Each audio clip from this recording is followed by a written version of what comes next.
Welcome to the Beauty Business Strategies Podcast, where we give salon, spa, and med spa owners quick tips to make more money, inspire your team, and create world-class client experiences.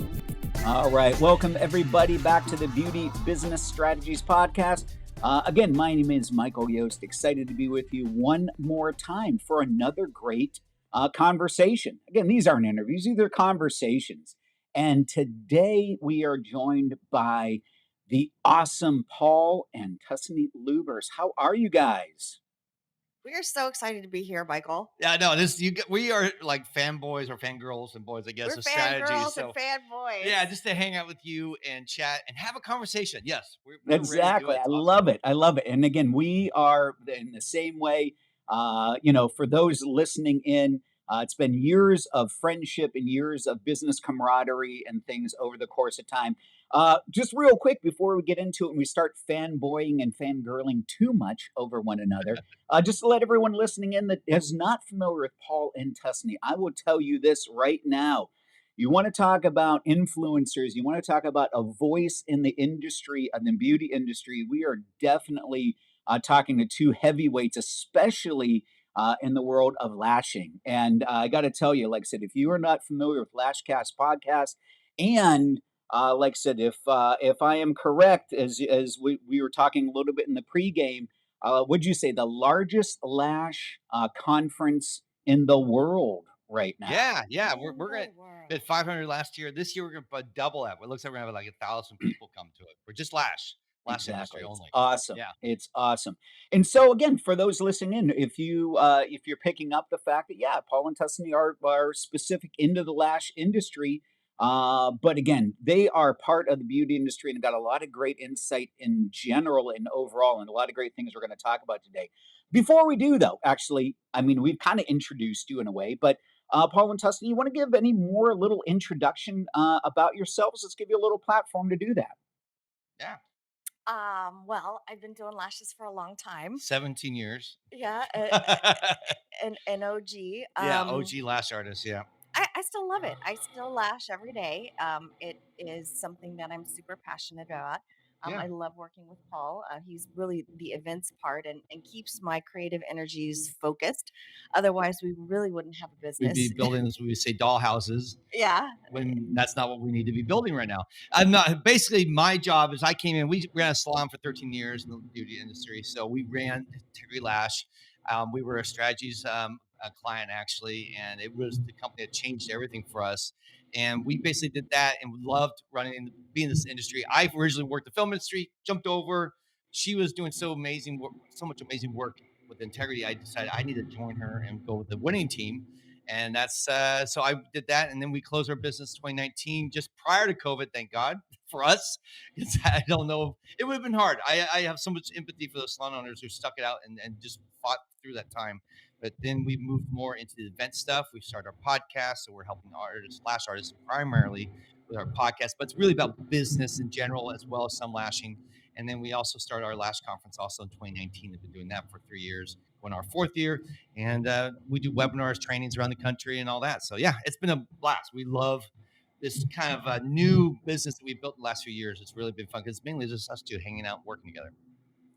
Love it. So, as we get into our conversation today, I think one of the coolest things is this, and you talked about how you guys have been, part of this industry, specifically in the lash world. And I think what's really interesting is that you have a lot of great insight into the industry, the beauty industry in general. Because again, we're talking about people that maybe they're specifically only two lashes, or maybe they offer those services in their companies. And it doesn't matter the setup, whether they're independent or part of a company or whatnot. But I got a question for you about the industry in general, especially from your point of view. Yeah. What do you really consider? And again, I'm not going to put any time frame to this, but what would you consider if I said to you, what's the greatest shift that you see in our industry, maybe over the past couple years, or just whatever time frame you want to use with that? What do you see as one of the greatest shifts in our industry in recent, let's say, memory? For me, that recent means 100 years, just so you know. It's a really Perfect. broad brush.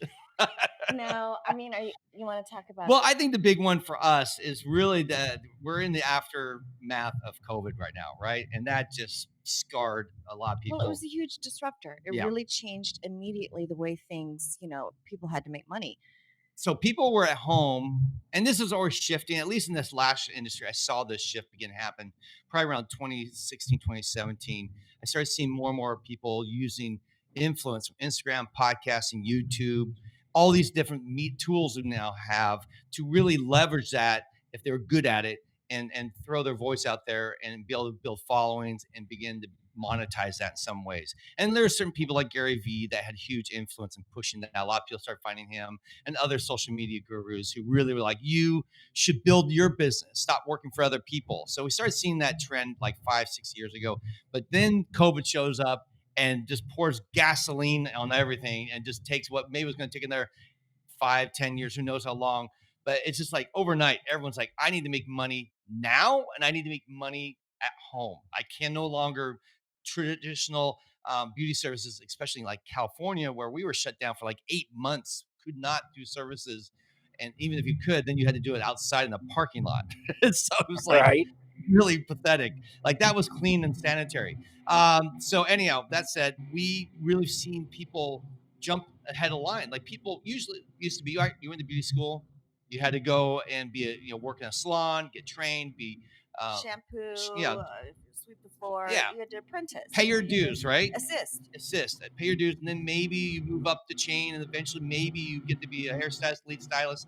Maybe you get to start training. Maybe you get to be a brand representative in some major brand and go to IBS and cut on the floor, something like that. And this all took years of hard work, dedication, and networking. Now that's not as really needed in the same way. Now you can like, I'm really good at social media. I'm really funny. I'm really good, whatever you call it, Instagram, YouTube. I can edit. I can do all this stuff, and I can build a following. I don't need to have any credentials. I don't even have to be good at my craft. I could just be really good at communicating and selling myself online. And all of a sudden you have instant influence, you have followers, and you have people line up around the block to pay you money to have you come speak or have you teach or train or buy their products or buy their coaching. And on the good side, this is exciting because I think more access has been given to the world. More people whose voices maybe were silenced now have access to say things. It lowers the barriers to entry. But on the other side, what's challenging is that you can have somebody who is establishing themselves as an authority, but really doesn't necessarily have the goods in terms of like business experience or like coaching experience. They haven't built those systems themselves. They may be saying good information in a sense, like, for example, like they learned to swim in a book and they're giving you those same really principles on how to swim from a book. But we all know that learning to swim from a book and actually being in the water, is two different things. So there's that, right? There's that downside. So we now have, and God bless them, I see in our industry a lot these young kids, and if anyone's listening, I love you. It's not that I don't like you, but man, it's like you've been dating for 6 months and now you're giving people marriage advice, So he's just referencing, there's an acquaintance that started doing lashes but didn't even get licensed. Yeah. And then began, we met with a real go-getter, real great personality. And we're just kind of giving her some guidance, mentoring along the way. And like 2 months later, she's thinking about, just very baby steps. But like 2 months later, she's literally, launched this program on how to do your business. And she's not even licensed. Yeah. And it's like, okay, she's a great marketer. Great. Kudos to you. But at the same time, you got to have the goods, right?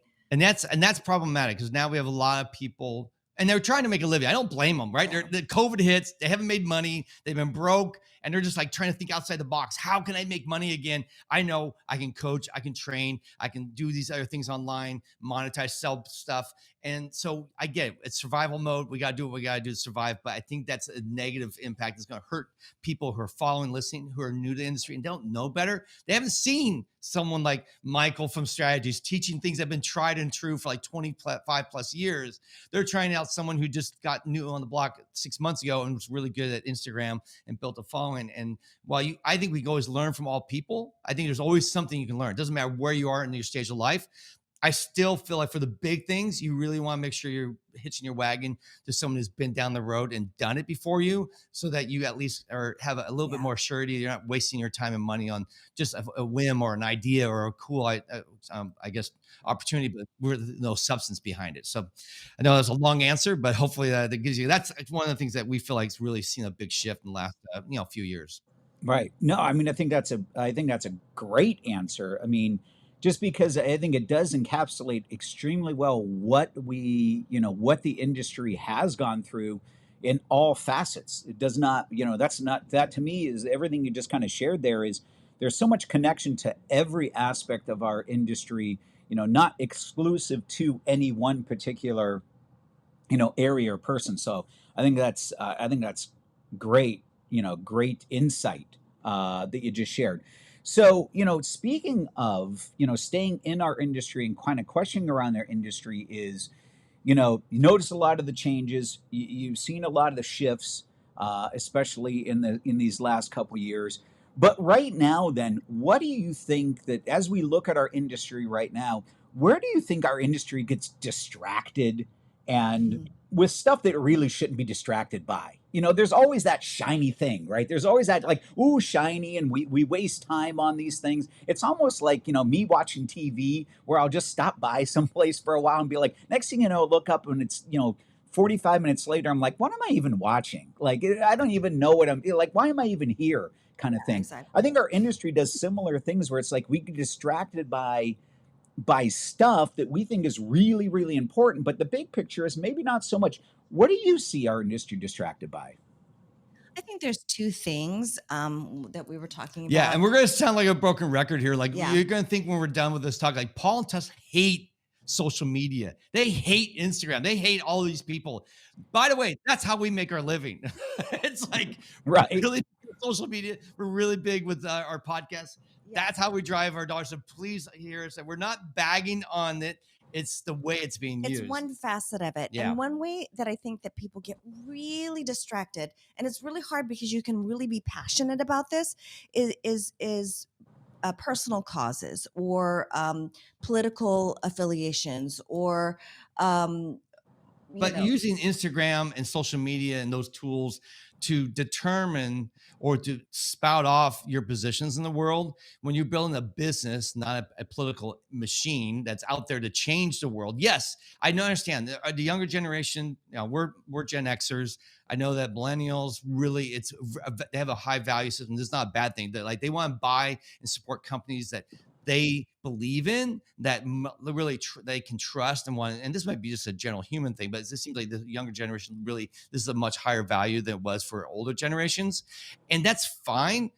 But at the same time, I think if you're trying to grow a business and you're trying to build bridges and connections and community, the worst way to do that is to draw lines and saying, you can't be in my club unless you think like I do. Yeah. And I'm going to post stuff online, and then one or two things are going to happen. I'm going to judge you for how you react to me. Like, you didn't like my posts, you didn't like my social cause, you didn't like my political view, and now I'm going to just talk done with you. I'm going to exclude you. And unfollow you. I'll cut you out of my life. Or the other way around, what they see you do, then they judge you for what you posted, what you did, or what you didn't post. Like, why didn't you support these causes? Why didn't you put up the Ukrainian flag on your website right now? Why aren't you doing these things? You must hate Ukrainians. And you're like, when did that become the job of a business? My personal stuff, we're very active in things and we support things that we believe in, but my business is about serving a community. My purpose of my business is to help people, especially right now, with grow their business and be better and more efficient lash artists, right?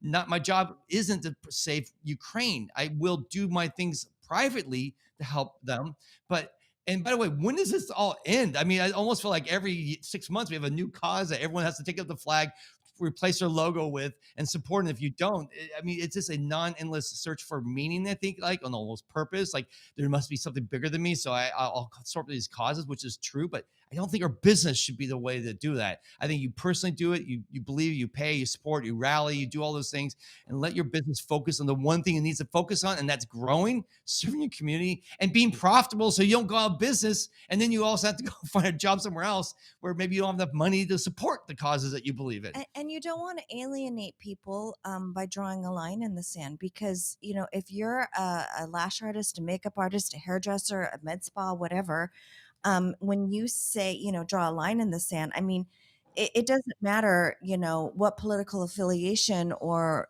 that you have, or religious affiliation that you have. They still have hair that needs to be cut, or lashes that can be beautified.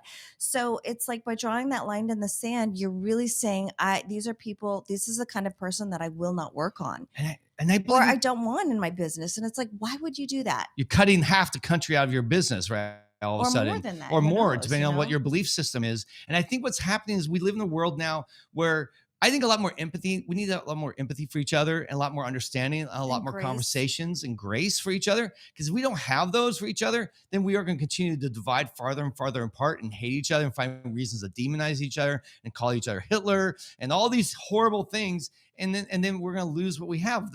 Have our community, have our country, have our what we've been so blessed with as Americans. So I just feel like we waste way too much time with social causes on our businesses, not personally. Do whatever you want personally. Businesses, focus on serving your community and building a business that can be a profit. And then the second one was social media, and this one's big. You want to? Well, yeah. What I think that it takes a lot of soul. It takes a lot of energy. It sucks the life out of you. Sometimes we look at other people's Instagram, and people are really into posting their success, and I guess showing other people like what kind of desserts they're eating, or what kind of amazing places they're cars going they to, have, or what kind of amazing physique that they have. And it's really nothing to do with the business. And it's like kind of like showing off a new pair of shoes or a new handbag or something like that. And I think that what is the motivation for that? I don't. How does that build your business to create envy in other people? I guess maybe business coaches do that because they say, "Look how successful I am. That's totally what they do. I want you to be this successful." But it's like, I don't know. I think it's the wrong thing. Well, it's just using social media for all the wrong purposes on both ends. On the one end, there's people creating content and not really serving their community or their audience. If you hear that, that's something that we really emphasize. You need to serve your community. You need to care about your community. If you want to do well in life, you need to serve and care for those people. And then in return, you will benefit from that. But you got to be the first one to start that. So people out there just using social media as a way to brag or say how awesome I am or how rich I am. But half the time it's all on credit cards. It's all fake and it's all made up. Who knows? So it's not my job to figure that out, but I'm just saying, trust me, I know enough of these people I've seen. I've been friends with some people that have done that, and it's not all what it looks like. And then on the other side, I love to say this to people. I did this when I worked in the film industry. Stop consuming, start producing. Because too many of us are spending hours of our life looking at other people and sitting there secretly envying, secretly hating yourself too. Or judging your own worth on somebody else's like aspirational stuff. You don't know if it's real or not. Even if it is, it's like that has nothing to do with your own worth. No, and people, what they do is they see other people's highlights and then they judge their life based upon their lowlights, right? They look at themselves and go, man, my life sucks. I don't have all these cool things that these other people do. So your own value decreases because you're based it all on the fake premise that all that you see on social media is real. And so you feel worse as a person. And I mean, people literally, I spend 2, 3, 4 hours a day. Imagine if you save 2 hours a day and put that in your business, you'd have 10 hours a week back. You'd have hundreds, so much time back in your life that you can focus on actually building value and serving your community versus envying at what everyone else is doing. But what you just said is the hardest thing to do. Yeah. I mean, in some ways it's like, would you like some hardtack and gruel? Yeah. Or would you like to candy, delight your soul by looking at morsels of delight that's, People Magazine, or you know what I mean? It's like bright pictures, and that is so much easier to do and more delightful, than the hardtack and gruel. And also we know now with social media, it hits your dopamine receptors. You get all these hits that makes you feel good. Likes, people pursue likes, they pursue reshares, they want all the comments and feedback, and all that does nothing for them. What does that do for you in your real life and your business? The likes and the comments. I mean, it's just like accolades that really don't that really don't translate into real happiness. I mean, we just did an episode on our podcast where we talk about if you're going to do Instagram, you better have a strategy for it. Like, don't just do posts just to get likes and get followers, because that doesn't make you money. It doesn't get, a lot of these salon owners are so focused on Instagram and posting and doing this stuff. And it's like, it brings you no return, because your number one way of getting clients is through referrals, right? So maybe you should focus on referral programs. Maybe you need to work on more wow and customer service, so people want to write reviews on Google and on Yelp, so more people read about it and they refer it. That's going to go so much faster than you posting, you doing dance videos on Instagram and TikTok, and you know, you got, oh, I got 5,000 people viewed my video. Yeah, but know what? 99% of them don't even live in your community. They live all over the United States, and who cares? No one's flying to your place to get their hair done. That just doesn't happen. So you're just a lot of energy. It kind of reminds me of the story of the kid in high school who was so desperate to make friends that he bought a carton of cigarettes and just stood in the yard and just handed out cigarettes to everybody. And there was a line of kids around the block, but as soon as there was no more cigarettes, they all left. And it's like, what's the point? It's almost like ashes in your mouth. It doesn't really mean anything. Yeah. Right. I love that you brought, I mean, that's all, you know, just kind of processing everything that you just shared there, you know, so much good stuff in there, you know, especially when you made this statement, you know, Paul, when you said, you know, stop consuming and start producing. You know, I think that really kind of encapsulates everything we've been, you know, you've been kind of sharing even up to this point, which is, you know, a lot of times we just get out there and we just consume a lot of stuff, or we put out stuff just for only for consumption purposes. You know, it's a one-way street, like you were just kind of sharing. It's like, hey, it's great that you got a new thing, right? Whether that thing's like I said, a new handbag or a new car, or you got this or got that, but that's more consumption related. But what are we doing that really puts something out there that produces something? And especially we're, you know, the conversation and this whole, you know, these podcasts are all centered around, you know, as we think about our businesses, you know, being aware of the fact that what are we doing in our businesses that help us to produce, instead of being distracted by things that are more just consumption related. So I love that. I got actually a question now, kind of leads me to my next question. It's actually kind of like a two-parter. It's the same question, but phrased differently. And since I got two of you, I'm going to split it right down the middle. So Tusney, I'm going to start with you. I'm going to start with this question, and I'm going to rephrase the question just ever so slightly for Paul. So for Tusney, it's like, hey, you know what? You're sitting there, this kind of perfect place that we are too, even with this conversation right now. You're sitting across the table, you know, you're having some coffee from another business leader, business owner, right? And, you know, what's the one thing that you feel you want to share with them? So, you know, again, you're across the table. What's one thing you'd love to be able to share with a business owner, leader, someone listening to this podcast right now that you're like, I'd really like to share this with you? What would you give them? I think the most important thing that I'd like to say is, as the conversation winds, is that their value, their success in their business is not tied to their value as a human being.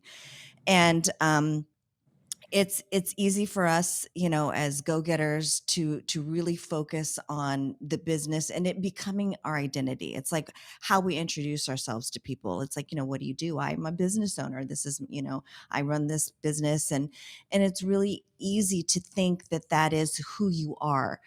But I think it's really important to be able to separate the who you are from what you do. And that way, there's always challenges. There's always failures in business.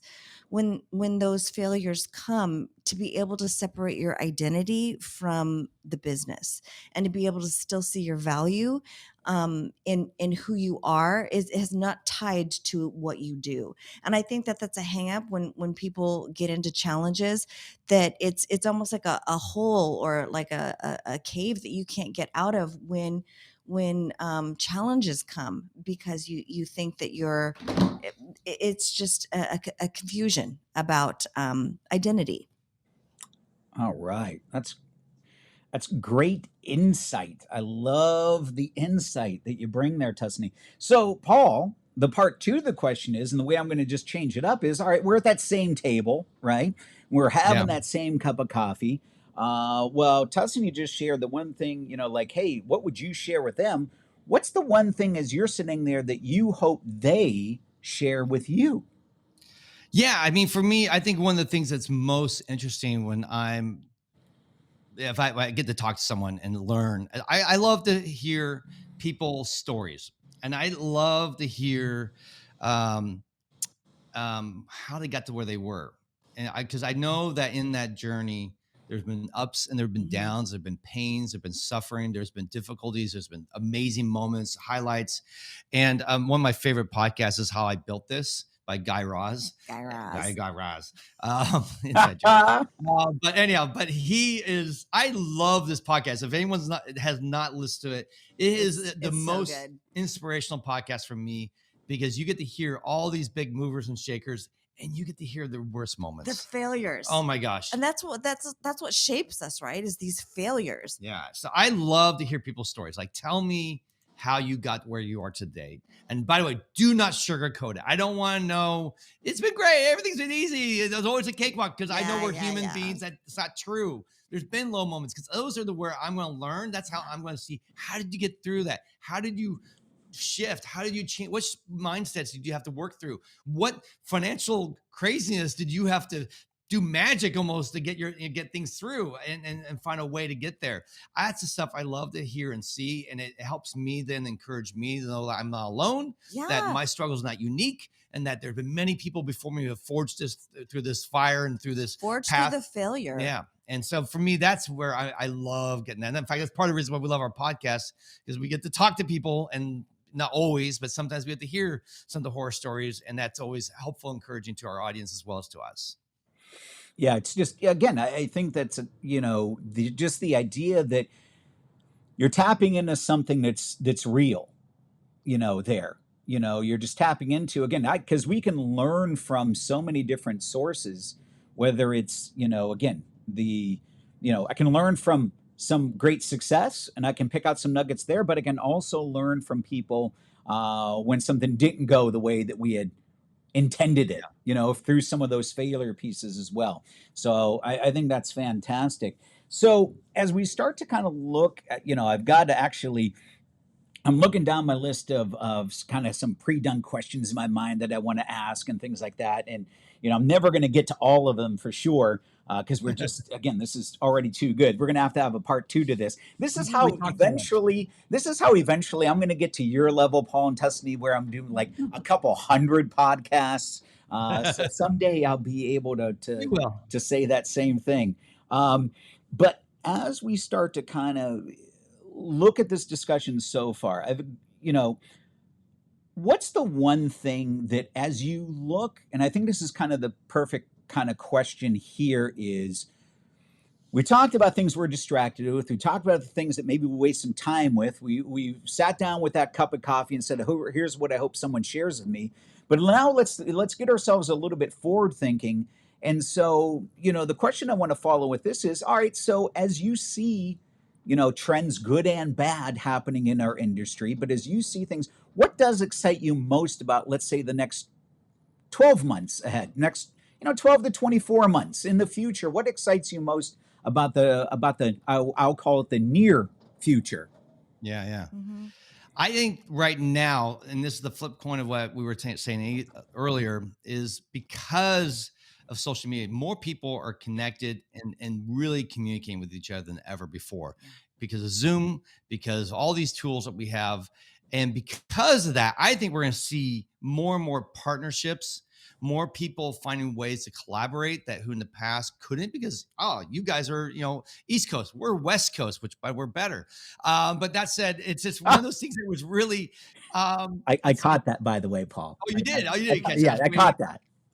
I just think it's super cool to see these opportunities, because it would have been so hard to collaborate before, because seeing faces just makes it easier to talk, communicate, work through things. But then you have all these tools that we can use with programming, scheduling, planning, that's all online. You can share calendars, you can do all this stuff now that makes really is seamless where you can build something together, but not have to be in the same room anymore. Yeah. And I think that's a super exciting opportunity to see what are we going to do in the beauty industry before that we couldn't have done before. What type of tools, that support tools, will people come up with? I see more people come up with software, apps, little things. Some are horrible, some are amazing, but that's life, right? You're going to have to work through the good, bad, and the ugly until you find what really works. But to me, that's something I hope and see more. So it's really weird because on one end, I'm all demonized, like, oh, these newbies, these young kids out there, whippersnappers, going out there creating influence and doing things before they should. But of course, like any good, bad thing in life, there's usually the opposite side. Like, well, if that tool is used right, though, it's like the most powerful tool of all time that will do more to help our industry and help further beauty professionals, both in their customer service training, things like learning how to onboard with like your guys' ITP program. All these things now are so much doable because of the media tools and all the stuff that we had before. And just to dovetail on that, I think also it fosters relationships. And one thing that I'm super excited about, and I just love about specifically the lash industry, is how open I think lash artists are to connecting with other lash artists. I think it's because it's so new that there's not a lot of defensiveness, and there's just an eagerness and an almost like a hunger to have friendships, lash friendships, because it's just not as common as like hairdressing or nails. And so there's just an openness and a willingness to say, hey, will you be my friend? And that's a special community. Yeah. So community, really, I mean, after 2 years being locked away from each other, right?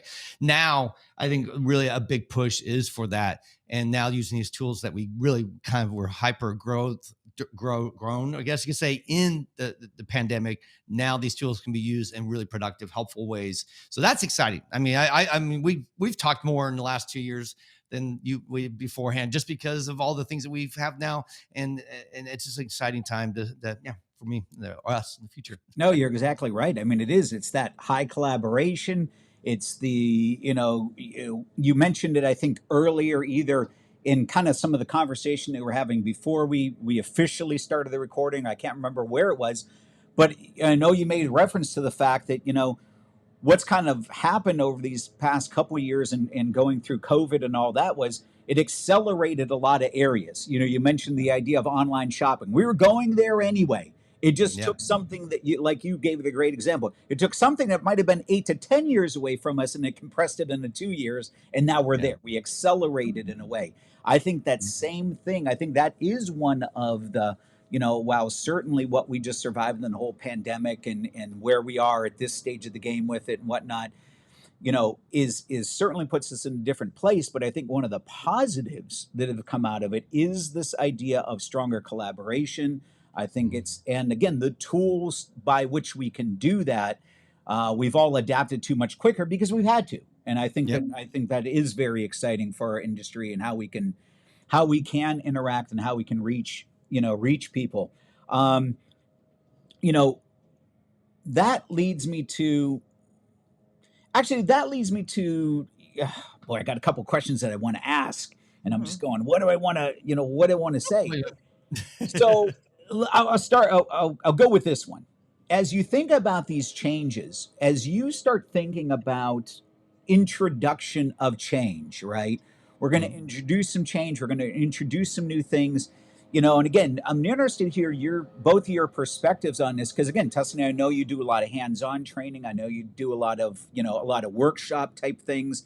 And we're asking people to do maybe some different skills or different components like that. Maybe you come at it from that angle. And Paul, I know you've got a whole different brain working toward this question. But how do you begin when it comes to change, how do you begin to introduce change to those you might be working with, whether it's through the podcast and the thousands of people you reach there and introducing some new thoughts and ideas that way, or whether it might be just one-on-one in just some workshop? But how do you introduce change? I'll answer this one in the beginning. Specifically with skills, what I like to do, the way lash industry does lashes, like specifically one way only.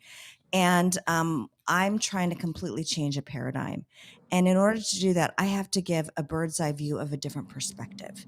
And it's from everything through the basic, from the way that you're looking at the lashes. So the landscape. So I have to take this landscape that they see normally and say, this is your hand positions that you normally do. And this is what we're going to do. It's a complete 180. So everything looks different. The landscape, what you're looking at, what your eye is on, when kids are learning, baseball, we're always saying to them, keep your eye on the ball, keep your eye on the ball. Now I'm going to show them where to look differently and then like where to put their hands. And it's a complete different perspective.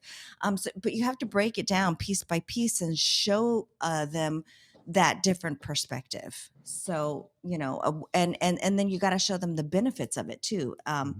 Yeah. Yeah. I think for me, because at our core, and this is actually something I remember we learned this at Strategies, is people hate change, right? Employees hate change. It's like, oh my gosh, anything but change. Like burn down the building. That would be change. But anyhow, that said, just don't change things. Keep it as is.